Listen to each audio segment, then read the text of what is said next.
Today is the Chishi festival, and I quickened my pace to get home. In my handbag, there was a limited edition LV belt I bought for Joshua. A few days ago, he complained to me that he didn't have any high-end accessories to wear when meeting clients, and he felt looked down upon. He also told me earlier that he had ordered flowers for me today. Are they the kind that spill out when you open the fridge? Or a big bouquet that fills the room? Give me a hint. Baby, you'll know when you get home. It will definitely surprise you. But the moment I pushed open the door, I was dumbfounded. There was indeed a large bouquet on the coffee table in the living room, but it was a bouquet made of steel wool balls used for washing dishes. Joshua was lazily lying on the sofa, rubbing his neck. When he saw me enter, he cheerfully said, Look, I specially got it wrapped at the flower shop downstairs. Didn't you always say that washing dishes with a cloth was annoying because it got greasy? Well, this is perfect. I will never go to that flower shop again in my next life. Thinking of the flower shop lady's speechless expression, I couldn't bear the embarrassment. I coldly asked, Joshua, is this the Chishi gift you mentioned? Seeing my displeased expression, he became a bit impatient but held it back, forcing a smile as he came over to hug me. What's wrong? You don't like it? But the flowers you usually buy wither in a few days. This one is thoughtful and practical. All right, stop throwing a tantrum. Hurry up and make some dinner for me. I'm really tired today. I turned away, grabbed the belt from my bag, and threw it at his face. Throwing a tantrum? I've been understanding that you've been tight on money for your startup these past few years, but you really think you can just brush me off like this? Last year, you gave me a red envelope with $5.21 and then pretended to be confused about the extra decimal point. The year before, you gave me a broken hair tie, which you ended up wearing yourself. I never even touched it. Do you really think I deserve to live a hard life with you? I opened a picture on my social app and shoved it in front of Joshua. It was a photo of a woman in a black lace dress, holding the latest Hermes bag, with a smile that was a bit nauseating. Recently, I've been working hard too, thanks to the boss's reward. He covered his forehead where I had hit him, looking a bit flustered. Emily, you know that having a beautiful woman around makes it easier to impress clients. Don't you trust me? If I don't spend money on them, they won't work well for me. We've been together for so many years. Doesn't our relationship mean more than these material things? Joshua, it seems I've given you too much face. I've played the role of the poor entrepreneur's girlfriend for years, and I've had enough. Pack your things and get out of my house within half an hour. He seemed incredulous. Is it really that big of a deal? Do you have to get so angry? Fine, I'll go out and buy you a new gift right now. Stop being unreasonable, will you? Seriously, after a long day at work, can't I get some peace at home? If you didn't hear me clearly just now, I'll say it again. From now on, we're breaking up. Pack your things and get out of my house. Joshua left with his suitcase, throwing a harsh remark over his shoulder. One day you'll realize that what you're giving up today is a lifetime of wealth and luxury. I laughed out loud.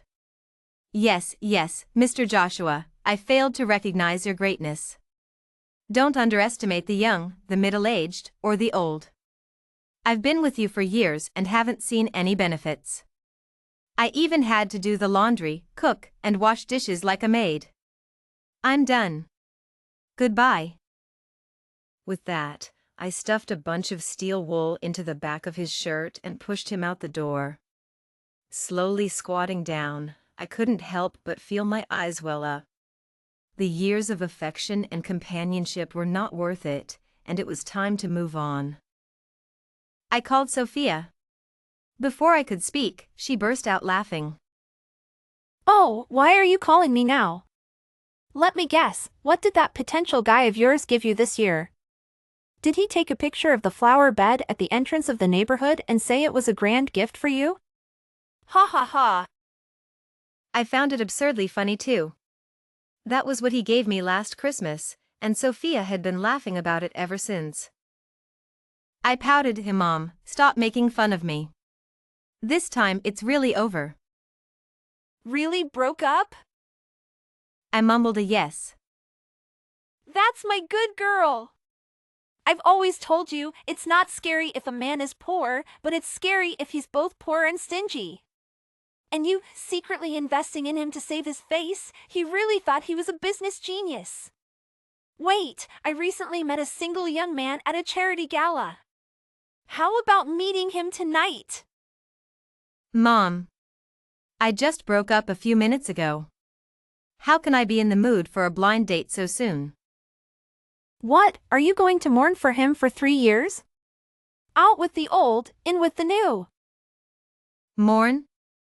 Who's cursing themselves like that?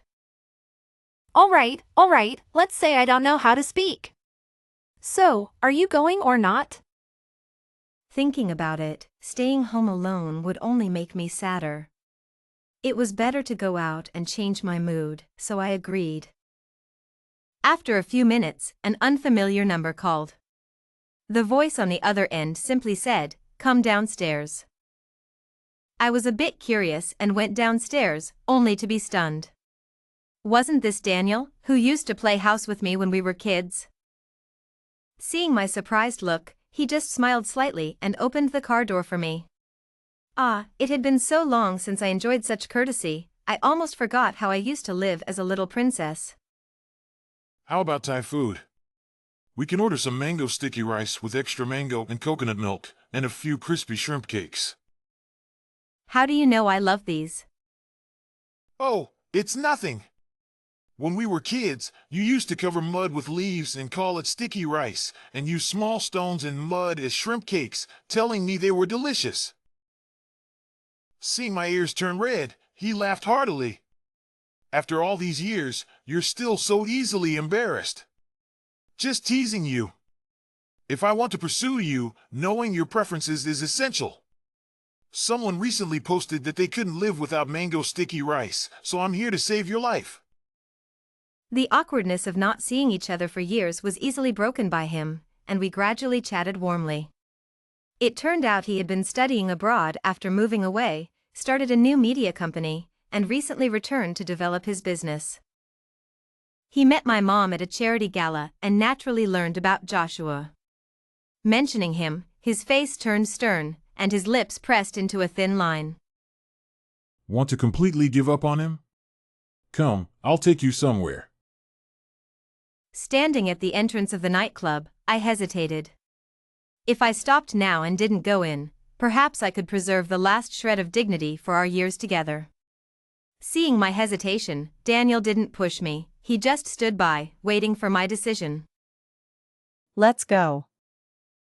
Inside the nightclub, the atmosphere was intense, the music and noise making my ears ring. Stay close to me. Then he gently took my wrist and led me through the crowd to the liveliest spot. Joshua was standing on a table, dancing intimately with several women. Despite the dim lighting, it was clear he was heavily intoxicated. What? My girlfriend looks down on me, and so do you? I was planning to dump her once I made it big, but she had the nerve to look down on me first. You bunch of fair-weather friends. With that, he pulled out a wad of $100 bills from his pocket and tossed them into the air. The women screamed and scrambled to grab the money, while he laughed heartily, pulling one of them in for a passionate kiss. The crowd erupted in cheers. I felt a bit nauseous watching this. When Joshua finally tired of dancing and took a bunny-eared girl to the hotel across the street, Daniel led me away. The sudden quietness around us was deafening, as if the sound of a breaking heart could be heard. On the way to the Thai restaurant, neither of us spoke. After a long while, I lifted my head, stubbornly refusing to let the tears fall. Daniel, how did you know? He didn't answer, just pushed a steaming shrimp cake towards me. Eat something first.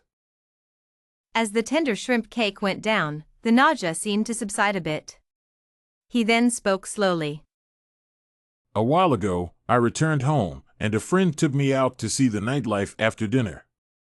I hate places like that and was about to leave when I heard him shouting your name, hugging and kissing several girls. What happened next was just like today. So, all those nights he claimed to be working late and sleeping at the office were just a cover for his disgraceful behavior. I had carefully protected his fragile ego, only to be betrayed time and again. Why did you ever fall for someone like him? My mom always told me to keep a low profile outside to avoid jealousy. So no one knew I was the heiress of the Yen group. Joshua was a shy, innocent boy back then, quietly bringing me breakfast for a year. I still remember him holding a big bouquet, confessing to me on campus. Was it a bunch of white Lysianthus? How do you even know that? One of my managers graduated from your school. At a dinner, he told us about a friend who picked a bunch of white Lysianthus from beside a trash can and happily used it to confess to a girl, who actually agreed. He bragged in the dorm about how a naive girl could be won over with cheap tricks, just to be used until he made it big and then dumped. My subordinate found Joshua disgusting and kept his distance. Turns out, that naive girl was you. The tension in the room was palpable as Rachel and Joshua faced each other. We've been together for so many years. Doesn't our relationship mean more than these material things? Is it really that big of a deal? Do you have to get so upset? Fine, I'll go out and buy you a new gift right now. Stop being so unreasonable, will you? Seriously, after a long day at work, can't I get some peace at home? If you didn't hear me clearly just now, I'll say it again. From now on, we're breaking up. Pack your things and get out of my house. The tension in the room was palpable as Emily and Joshua faced off. We've been together for so many years. Doesn't our relationship mean more than these material things? Is it really that big of a deal? Do you have to get so angry? Fine, I'll go out and buy you a new gift right now. Stop being unreasonable, will you? Seriously, after a long day at work, can't I get some peace at home? Joshua, it seems I've given you too much face. I've played the role of the poor entrepreneur's girlfriend for years, and I've had enough. Pack your things and get out of my house within half an hour. Joshua stared at her, unable to believe what he was hearing. Is it really that big of a deal? Do you have to get so angry? Fine, I'll go out and buy you a new gift right now. Stop being unreasonable, will you? Seriously, after a long day at work, can't I get some peace at home? If you didn't hear me clearly just now, I'll say it again. From now on, we're breaking up. Pack your things and get out of my house. Emily and Joshua were in the middle of a heated argument. We've been together for so many years. Doesn't our relationship mean more than these material things? Joshua, it seems I've given you too much face. I've played the role of the poor entrepreneur's girlfriend for years, and I've had enough. Pack your things and get out of my house within half an hour. Joshua seemed incredulous. Is it really that big of a deal? Do you have to get so angry? Fine, I'll go out and buy you a new gift right now. Stop being unreasonable, will you? Seriously, after a long day at work, can't I get some peace at home? If you didn't hear me clearly just now, I'll say it again. From now on, we're breaking up. Pack your things and get out of my house. I had a good night's sleep and woke up in his arms, feeling more relaxed than ever. When I turned on my phone, I found it flooded with news alerts. My face changed dramatically, and I shook Daniel awake. Joshua is threatening to jump off a building. We rushed to the rooftop, where a crowd had already gathered. Reporters, eager for gossip, had their cameras trained on us. The police shouted at him. Don't do anything rash. The person you wanted to see is here. Come down and talk it out. From below, some onlookers shouted. If you have the guts, jump. Don't chicken out. Yeah, if you're not jumping, stop the act and come down. Joshua, with a scruffy beard and sunken eyes, looked haggard and unrecognizable. He looked at me, or maybe through me. I used to be so arrogant, thinking I could just use you as a toy to discard once I became rich and powerful. So I always brushed you off and never treated you sincerely. It was my mistake. I trampled on someone's genuine feelings, and I deserve what I'm getting now. Daniel is a good man. What I couldn't give you, he surely can. I'll repay what I owe you in my next life. With that, he plunged down, and the crowd below erupted in screams of terror. Joshua didn't die. The air cushion set up below saved his life. But he lost his sanity. His memory was stuck on that day, always thinking I was still his girlfriend, waiting for his surprise. So every day, I received different gifts from him. Sometimes it was a blade of grass, sometimes a peach pit, or an empty water bottle. Though these things were worthless, they were given with genuine intent. He didn't disturb us, just left the items at the door and stood there quietly for a while before leaving. Daniel and I were troubled for a while about how to handle it, but eventually, we decided to let it be. We were about to move to Daniel's company's headquarters abroad, and Rachel would take over managing the family business for Sophia. She thanked me profusely and vowed to assist us well. One day, Joshua stopped coming. No one knew where he went, whether he finally found peace or perished alone somewhere. In any case, it was no longer my concern.